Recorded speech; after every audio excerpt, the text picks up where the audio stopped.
新冠病毒嘅疫情来拓开，佮拄着农历嘅过年，各县市拢来取消着灯会甲大型嘅活动。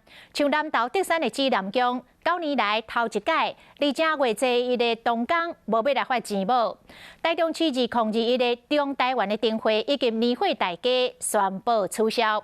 云林北港嘅灯会嘛来取消2月25要来举办嘅启灯暗会，就是要避免群聚感染嘅风险。 新年快乐！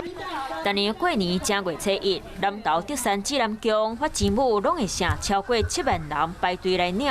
不过这个画面今年看袂到啊。庙方考虑到疫情，决定在初一这天白发钱母。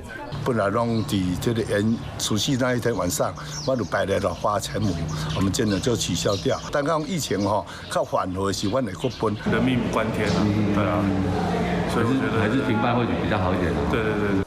本来在咧正月16举办的食中酒，庙方嘛决定改送冷冻包，即马当在咧赶工设计包装。但年拢是想要千万的人参观的中台湾灯会，台中市政府为了避免感染，宣布2021年灯会停办。另外，民间经营的天亲、放假和一中上架的年会家业，经过市府协调，嘛决定停办。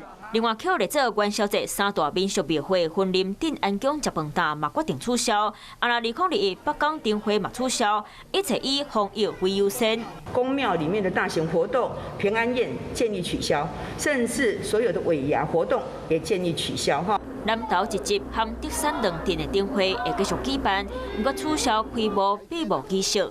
德山灯会档案活动卖停落来，另外工作人员卖宣导专程挂水暗。 希望会当渡过疫情的难关。